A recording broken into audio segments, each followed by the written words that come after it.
Cartago, ano 203 depois de Cristo. O ar é pesado, saturado com cheiro de marisia e o odor metálico do medo que escorre pelas paredes de pedra. Nas ruas de uma das maiores metrópoles do Império Romano, a ordem é clara. O incenso deve queimar em honra aos deuses de Roma. Ou o sangue daqueles que se recusam a fazê-lo regará a areia do anfiteatro. Víbia perpétua. Uma jovem nobre, de apenas 22 anos. Uma mãe com um recém-nascido ao peito, uma mulher cujas mãos, habituadas à seda, agora sentem a aspereza das correntes que lhe cortam os pulsos. Ela não é apenas uma prisioneira. Ela é o rosto da resistência que o Império não consegue compreender. Enquanto o sol se põe sobre o Mediterrâneo, lançando sombras longas e distorcidas sobre o pretório, o seu pai implora, suas lágrimas caem no chão de mármore frio, misturando-se à poeira. Ele suplica que ela renuncie a um nome, que renegue a Cristo, que salve a própria vida e a honra da família. Perpétua aponta para um jarro de água sobre a mesa e pergunta: pode este vaso ser chamado por outro nome que não o de jarro? O silêncio que se segue é a resposta. Ela aceitou seu cálice. O decreto de morte foi assinado no reino dos homens. Mas nas sombras da sua cela, uma luz sobrenatural começa a brilhar. O martírio não é o fim.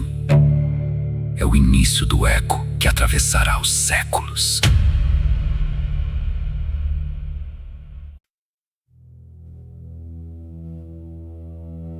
As portas de ferro fecharam-se com um estrondo que pareceu selar o próprio tempo. A masmorra de Cartago era um abismo de escuridão total. Um lugar onde o calor sufocante da África se misturava com o hálito da morte. Perpétua confessa no seu relato que nunca sentira tamanha treva. O medo inicial não era pelas feras, mas pela sorte do seu filho, arrancado dos seus braços no momento da prisão. Mas no meio do desespero, o espírito não se quebra. A oração torna-se o único oxigênio possível. Após dias de agonia, as portas abriram-se por um breve instante. O seu bebê foi-lhe trazido naquele momento. A cela escura transformou-se num palácio. Com a alma alimentada pela presença do filho, Perpétua recebe a sua primeira visão profética. Ela vê uma escada de ouro imensa que se estende até o mais alto dos céus. Mas as suas laterais não são lisas. Estão cobertas de ganchos, espadas, lanças e facas de bronze. Um único passo em falso, um único olhar de dúvida, e a carne seria rasgada pelo metal. E na base da escada, um dragão monstruoso, uma serpente antiga, vigiava o primeiro degrau, pronta para devorar os que ousavam subir. Perpétua não hesita. Ela pisa a cabeça da serpente como se fosse o primeiro degrau e começa a ascensão. O caminho para a glória é estreito, cercado por lâminas, mas o destino é o jardim do bom pastor. O aviso estava dado. O caminho para a liberdade eterna passaria, inevitavelmente, pelo fio da espada romana.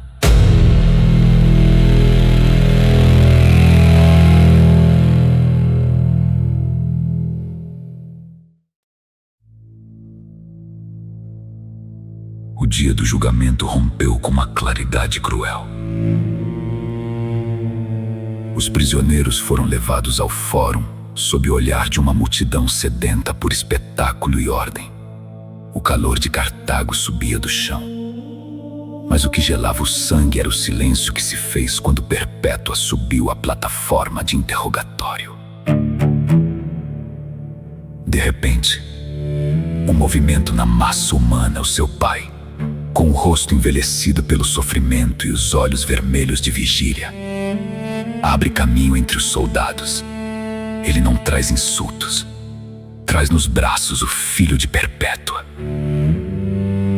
Tem piedade das minhas cãs, ele suplica. Tem piedade do teu filho que não sobreviverá sem ti. O procurador Hilariano, movido por uma rara hesitação, reforça o apelo. Poupa a tua juventude, sacrifica pelo bem-estar dos imperadores. A resposta de Perpétua corta o ar como uma lâmina de aço temperado. Não o farei. Hilariano pergunta, com a voz carregada de autoridade romana: És tu cristã? A resposta ecoa pelas colunas do fórum, imutável, definitiva: Sou cristã. Naquele instante, a sentença foi proferida, a condenação às feras. O pai de Perpétua foi arrastado pelos guardas, sob as ordens de Hilariano para que fosse açoitado. Perpétua relata que sentiu cada golpe de vara como se o seu próprio corpo estivesse a ser rasgado, sofrendo não pela carne, mas pela dor de um pai que não compreendia o reino que ela já habitava. Eles regressaram à prisão, mas não em derrota. Regressaram com a alegria de quem já atravessou o limiar da morte e encontrou a vitória.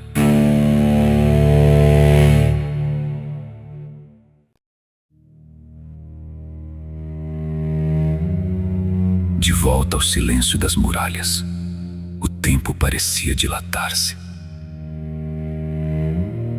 Numa noite de oração profunda, um nome emergiu do esquecimento das cinzas: Dinócrates. Era o seu irmão, levado pela doença aos 7 anos de idade, com o rosto ainda marcado pela chaga que o consumiu. Perpétua vê, em espírito, um lugar de vastidão e sede. Dinócrates está lá. Ele está diante de uma fonte de águas cristalinas, mas a borda é alta demais para sua estatura de criança. Os seus lábios estão secos, e o sofrimento dele torna-se o sofrimento de Perpétua. Ela compreende que o martírio não é apenas um ato de coragem individual, mas um sacrifício que gera autoridade perante o trono. Dia e noite, ela clama, suas orações tornam-se o único som nas catacumbas da prisão, subindo como incenso entre as frestas das pedras. Até que a visão muda. O lugar de trevas é inundado por uma luz suave. Dinócrates já não tem a face desfigurada. A ferida tornou-se uma cicatriz de glória. A borda da fonte baixou até a sua cintura, e ele bebe da água da vida até se saciar. Ele afasta-se para brincar, feliz, como uma criança que já não conhece a dor. Neste momento, Perpétua compreendeu algo que os seus carrascos jamais entenderiam. A sua prisão era o lugar onde a liberdade estava a ser conquistada. O medo da morte fora substituído pela certeza da redenção. Mas o maior teste ainda estava por vir, uma última visão, a mais aterradora e gloriosa de todas. Prepará-la ia para o encontro com o aço no anfiteatro.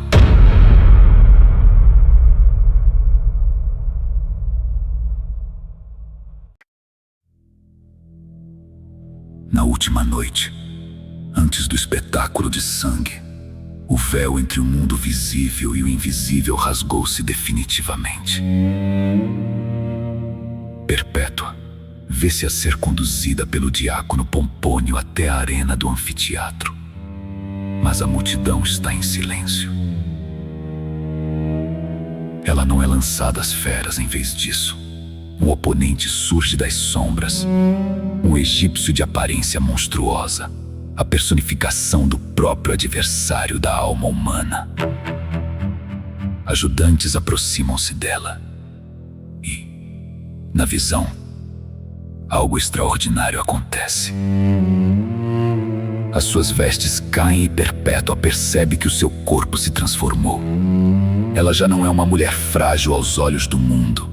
Ela tornou-se um homem, um guerreiro de músculos firmes, ungido com óleo para a batalha. O combate começa. O egípcio tenta agarrar os seus pés, mas Perpétua, com a força de quem é sustentada por mãos invisíveis, atinge o seu rosto com os calcanhares. Ela é levantada no ar, pairando acima da poeira da arena. Com as mãos entrelaçadas, ela esmaga a cabeça do oponente e pisa-lhe a nuca.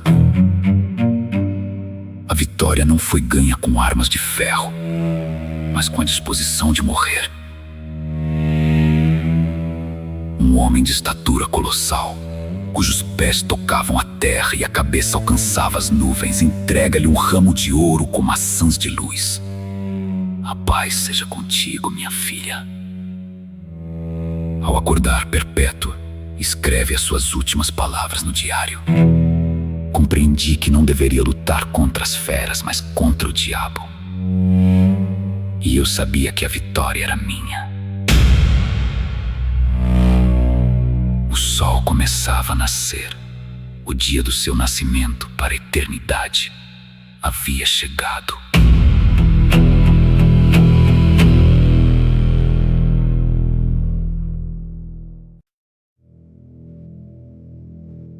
As portas da prisão abriram-se pela última vez. Os condenados saíram para a luz ofuscante do sol africano, mas não era uma procissão de derrotados. Perpétua caminhava com um passo leve, o rosto iluminado por uma serenidade que inquietava os guardas. Os seus olhos, brilhantes e firmes, forçavam qualquer um que tentasse sustentar o olhar a desviar o rosto. Ao seu lado, Felicidade, que dera à luz apenas 3 dias antes na cela, irradiava a alegria de quem trocava as dores do parto pela coroa do martírio. Ao chegarem ao portão do anfiteatro, os guardas tentaram forçá-los a vestir as túnicas dos sacerdotes de Saturno e das sacerdotisas de Ceres. O sistema romano exigia a submissão final. Mas Perpétua, com a autoridade de uma nobre e a força de uma santa, recusou-se. Viemos aqui por nossa própria vontade para que a nossa liberdade não fosse violada. Entregamos as nossas vidas para não termos de fazer tal coisa. A injustiça era tão evidente que a própria crueldade romana recuou por um instante. O tribuno permitiu que entrassem com as suas próprias roupas. Enquanto desfilavam perante a multidão, os mártires não imploravam por piedade. Eles pregavam ao passarem diante da tribuna do procurador Hilariano, ergueram as mãos e clamaram: Tu nos julgas agora, mas Deus te julgará a ti. A multidão, enfurecida pela audácia, rugia por sangue. Exigiam que fossem açoitados pelos gladiadores antes de enfrentarem as feras. Cada golpe de chicote era recebido com hinos de louvor. O espetáculo da dor tornava-se o palco da glória.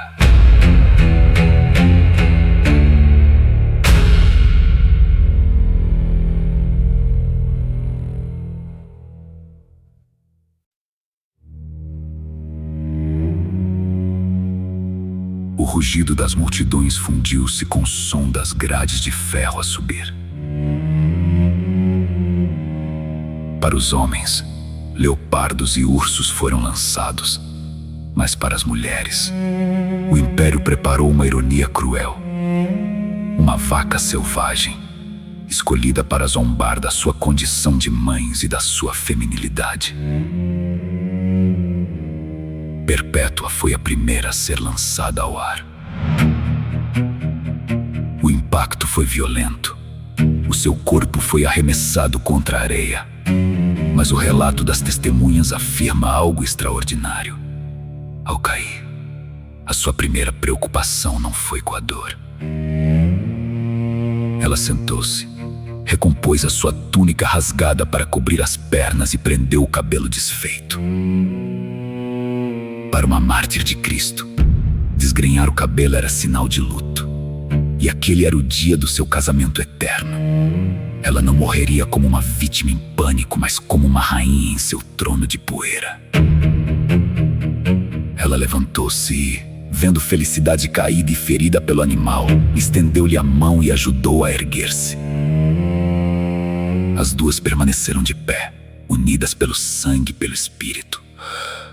A multidão, por um momento, ficou em silêncio perante tamanha dignidade. A crueldade dos espectadores foi momentaneamente saciada, e elas foram retiradas da arena para o portão dos sobreviventes. Ali, Perpétua parecia emergir de um transe profundo, olhou em volta e perguntou: quando seremos entregues àquela vaca? Ela estava tão imersa no espírito que não sentiu o ataque. Só acreditou quando viu as marcas no próprio corpo. Chamou seu irmão e os outros catecúmenos e disse-lhes as suas últimas palavras de instrução: permanecei firmes na fé, amem-se uns aos outros, e não deixem que os nossos sofrimentos se tornem uma pedra de tropeço para vós.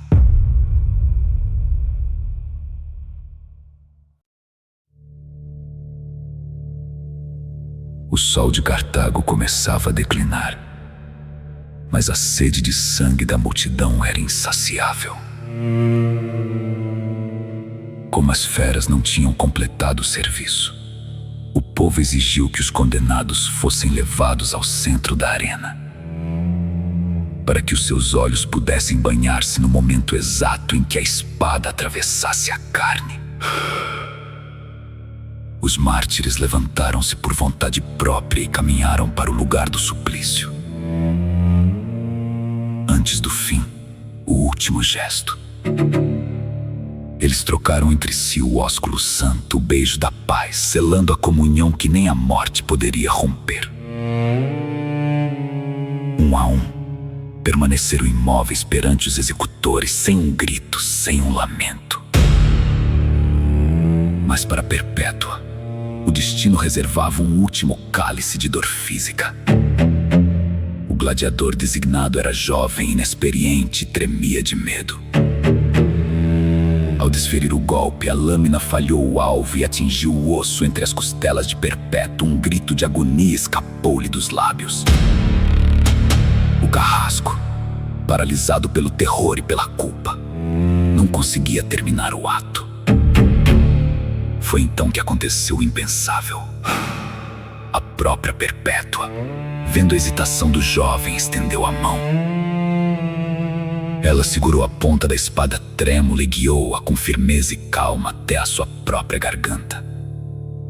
Naquele instante, ficou claro para todos os presentes: uma mulher tão grande, de quem os espíritos imundos tanto temiam, não poderia ser morta, a menos que ela mesma o permitisse. O aço cortou o silêncio, o corpo caiu sobre a areia de Cartago, mas a alma já estava muito acima das lâminas, muito além do alcance de Roma.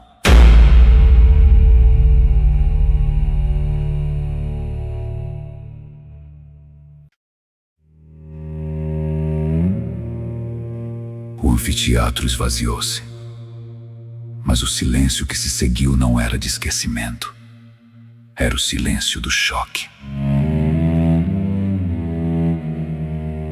O relato escrito por Perpétua nas sombras da prisão e completado pelas testemunhas do seu fim espalhou-se como fogo pelas províncias do império.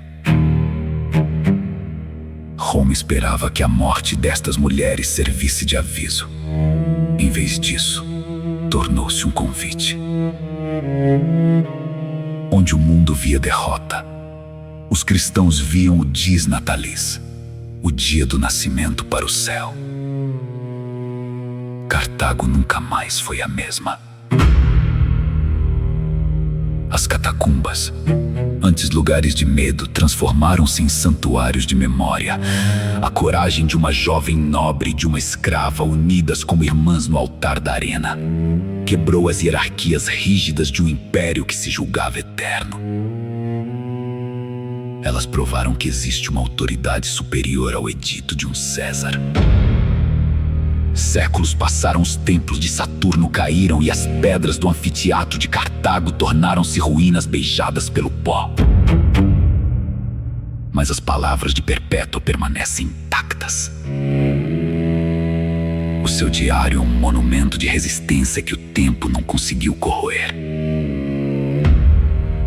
Ela escreveu para que nós soubéssemos: o martírio não é sobre a busca pela dor, mas sobre o encontro com uma luz que nenhuma treva consegue sufocar. O sangue dos mártires é, verdadeiramente, a semente que continua a brotar em solo de perseguição.